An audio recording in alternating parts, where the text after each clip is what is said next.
Hello, welcome to my channel. ಇವತ್ತಿನ recipe ಒಂದು simple chapati roll ಮಾಡೋದು ಹೆಂಗಂತ ತೋರಿಸ್ಕೊಡ್ತೀನಿ. ಡೈಲಿ ಡಿಫ್ರೆಂಟ್ ಪಲ್ಯ ಮಾಡೋದು ಎಲ್ಲ ಬೇಸರಾಗಿರ್ತೈತಿ. ಒಂದೊಂದು ಸಲ ಏನಾದರೂ ಡಿಫ್ರೆಂಟಾಗಿ ತಿನ್ಬೇಕು, ಅದೇನು ದಿನ ಚಪಾತಿ ಪಲ್ಯ ತಿನ್ನೋದು ಅಂತ ಅನ್ನಿಸ್ತಿರುತ್ತೆ. ಆವಾಗ ಆಮೇಲೆ ಬ್ಯಾಚುಲರ್ಸಿಗಂತೂ ಡೈಲಿ ಅಡುಗೆ ಮಾಡ್ಕೊಳಕ್ಕೆ ಬೇಜಾರು. ಸೊ ನೀವು ಈ ರೀತಿ ಟ್ರೈ ಮಾಡ್ಕೋಬೋದು. ನೋಡಿರಿ, ನಾನು ಹೆಂಗೆ ಮಾಡೋದು ತೋರಿಸ್ಕೊಡ್ತೀನಿ. ನೀವು ಟ್ರೈ ಮಾಡಿರಿ, ಹೆಂಗೆ ಬಂದೈತಿ ಅಂತ ನಂಗೆ ಕಮೆಂಟ್ ಮಾಡಿ ಹೇಳಿರಿ. ಫಸ್ಟ್ ನಾನು ಎಲ್ಲ ಒಂದು ಸ್ವಲ್ಪ ಬೆಣ್ಣೆ ಹಾಕ್ಕೊಂಡಿನಿ, ಆಮೇಲೆ ಆನಿಯನ್ ಹಾಕ್ಕೊಂಡಿನಿ, ಜೀರಿಗೆ, ಇಂಗು.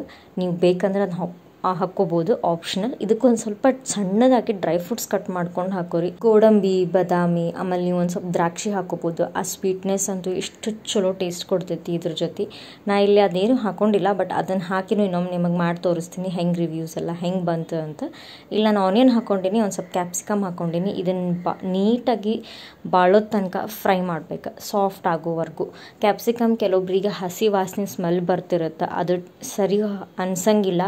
ಅದಕ್ಕೆ ನೀವು ಅದನ್ನು ಬಾಳೋ ತನಕ ಫ್ರೈ ಮಾಡ್ಕೊರಿ. ಇದ್ರ ಜೊತೆ ನೀವು ಕಾರ್ನ್ ಆ್ಯಡ್ ಮಾಡ್ಕೋಬೋದು, ಕಾಲಿಫ್ಲವರ್ ಆ್ಯಡ್ ಮಾಡ್ಕೋಬೋದು, ಕ್ಯಾಬೇಜ್ ಹಾಕ್ಕೋಬೋದು. ಇಲ್ಲಿ ನಾನು ಸಿಂಪಲ್ಲಾಗಿ ಇವೆರಡು ಇಂಗ್ರೀಡಿಯೆಂಟ್ಸ್ ಹಾಕ್ಕೊಂಡು ನಾನು ತೋರಿಸಾತೀನಿ. ಇದಕ್ಕೆ ಒಂದು ಸ್ವಲ್ಪ ಟೊಮೆಟೊ ಹಾಕ್ಕೊಂಡು ನೀಟಾಗಿ ಬಾಡಿಸ್ಕೊರಿ.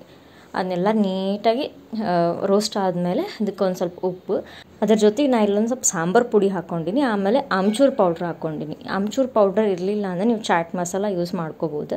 ಈ ಸಾಂಬಾರು ಪೌಡ್ರ್ ಎದಕ್ಕೆ ಅಂದರೆ ನಿಮ್ಗೆ ಅಥೆಂಟಿಕ್ ಟೇಸ್ಟ್ ಬರಲಿ ಅಂತ ಅಷ್ಟೆ. ಅಂದರೆ ಮನ್ಯಾಗಿಂದ ಫುಡ್ ಮಾಡೀವಿ, ಹಿಂಗೆ ಹೊರಗಿಂದ ರೋಲ್ಸ್ ಎಲ್ಲ ಅನ್ಸಂಗಿಲ್ಲ, ಮನ್ಯಾಗಿನ ಥರ ಫುಡ್ ಅನಿಸುತ್ತೆ.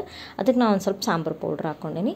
ಆಮೇಲೆ ನೀವು ಮಾಡಿಟ್ಟಿರೋ ಚಪಾತಿನಾದರೂ ಯೂಸ್ ಮಾಡ್ಕೋಬೋದು, ಇಲ್ಲ ಅಂದರೆ ಆಗ ಬಿಸಿದು ಮಾಡ್ಕೊಂಡು ಚಪಾತಿನೂ ಯೂಸ್ ಮಾಡ್ಕೋಬೋದು. ಇದನ್ನು ಮಯೋನೀಸ್ ಹಾಕ್ಕೊಂಡು ನಾನು ಅದನ್ನು ಆಲ್ರೆಡಿ ಎಲ್ಲ ಹಿಂಗೆ ಸ್ಪ್ರೆಡ್ ಮಾಡ್ಕೊಂಡಿನಿ. ಅದಕ್ಕೆ ನಡು ಪಲ್ಯ ಇಟ್ಟು ಪಲ್ಯನ ಹಿಂಗೆ ಒಂದು ಲೈನ್ ಒಳಗೆ ಸ್ಪ್ರೆಡ್ ಮಾಡ್ಕೊರಿ. ಅದ್ರ ಮೇಲೆ ನಿಮ್ಗೆ ಚೀಸ್ ಬೇಕಂದ್ರೆ ಹಾಕ್ಕೋಬೋದು, ಅದು ಒಂಥರ ಡಿಫ್ರೆಂಟ್ ಟೇಸ್ಟ್ ಆಗುತ್ತೆ. ಇದಕ್ಕೆ ಸಾಸ್ ಎಲ್ಲ ಹಾಕೋ ನೆಸರಿ ಇಲ್ಲ, ಯಾಕಂದರೆ ಇಲ್ಲಿ ಸಾಂಬಾರು ಪೌಡ್ರ್ ಯೂಸ್ ಮಾಡೀವಿ. ಬೇಕಂದ್ರೆ ನೀವು ಪಾವ್ ಭಾಜಿ ಮಸಾಲಾನು ಯೂಸ್ ಮಾಡ್ಕೋಬೋದು ಅದ್ರ ಜೊತೆ. ಅದಾದಮೇಲೆ ಹಿಂಗೆ ರೋಲ್ ಮಾಡಿ ಇದನ್ನು ನೀವು ಬೇಕಂದ್ರೆ ಇನ್ನೊಂದು ಸಲ ನೀವು ರೋಸ್ಟ್ ಮಾಡ್ಕೋಬಹುದು. ಅಂದರೆ ಬಿಸಿ ಬಿಸಿ ತಿಂದಾಗ ಮಸ್ತ್ ಟೇಸ್ಟ್ ಇರುತ್ತೆ. ಅದನ್ನು ಇಲ್ಲಿ ಮಕ್ಳಿಗೆ ಕೊಡತ್ತಿದ್ನಲ್ಲ, ಬಿಸಿ ತಿನ್ನೋಕ್ಕಾಗಂಗಿಲ್ಲ ಅಂತ ನಾನು ಹಂಗೆ ಕಟ್ ಮಾಡಿಕೊಂಡು ಸರ್ವ್ ಮಾಡತ್ತೀನಿ.